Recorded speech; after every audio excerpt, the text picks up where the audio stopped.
തൊണ്ടയാട് ബൈപ്പാസിന് സമീപം നെല്ലിക്കോട് വില്ലേജ് ഓഫീസിന് സമീപത്താണ് ഈ സംഭവം എന്നാണ് സലാം മുഹമ്മദ് നൽകുന്ന വിവരം. റീറ്റെയിനിങ് വാൾ കെട്ടാതെ ഫ്ളാറ്റ് നിർമ്മാണം തുടങ്ങിയതാണ് അപകട കാരണമെന്ന് ഒറ്റ ദൃശ്യത്തിൽ തന്നെ നമുക്ക് വ്യക്തമാണ്. ഒരു വഴി ഉൾപ്പെടെയാണ് താഴേക്ക് പൊളിഞ്ഞു വീണിട്ടുള്ളത്.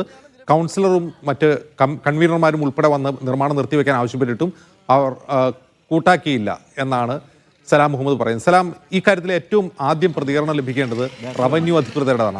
അവരാണ് ഇതിന് സ്റ്റോപ്പ് ബമ്പ് കൊടുക്കേണ്ടത്. അവരെന്തെങ്കിലും പ്രതികരിച്ചോ?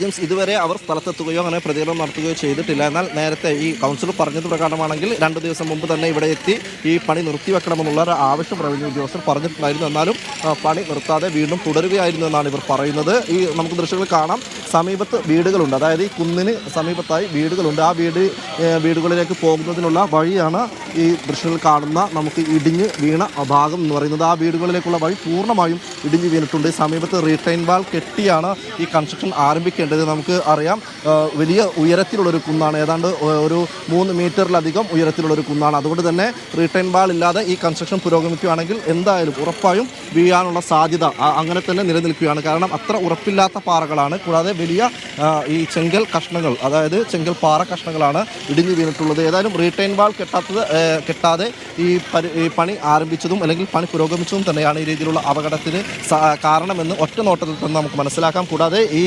നാട്ടുകാർ നൽകിയ പരാതികളും ആ പരാതികളുടെ കോപ്പികളൊക്കെ തന്നെ നമുക്ക് ലഭിച്ചിട്ടുണ്ട്. പരാതി നൽകിയിരുന്നോ നാട്ടുകാർ? വില്ലേജ് ഓഫീസർക്കോ RDOയ്ക്കോ കളക്ടർക്കോ പരാതി നൽകിയിരുന്നോ?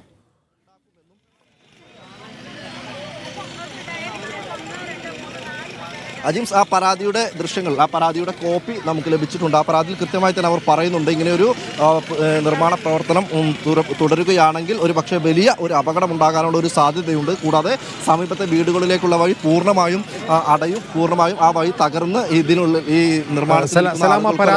പരാതി ആരെയാണ് അഡ്രസ് ചെയ്യുന്നത്? റവന്യൂ അധികൃതരെയാണോ അതല്ല കോർപ്പറേഷനാണോ പരാതി നൽകിയത്?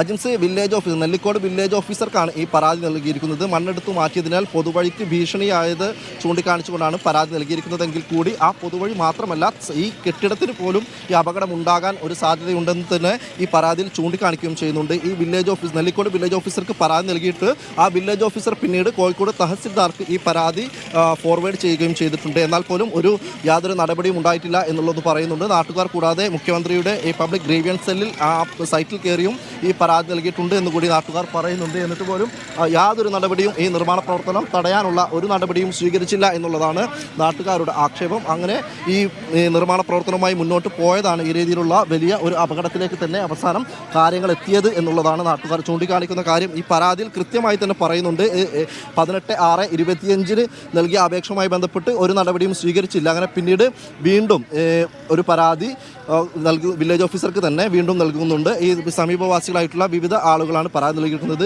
ഒരു ലിസി പ്രസാദ് എന്ന് പറയുന്ന ഒരാൾ പരാതി നൽകിയിട്ടുണ്ട്. കൂടാതെ BT കമലം എന്ന് പറയുന്ന ഒരാൾ പരാതി നൽകിയിട്ടുണ്ട്. കോഴിക്കോട് നെല്ലിക്കോട് ആണ് ഈ അപകടമുണ്ടായിട്ടുള്ളത്.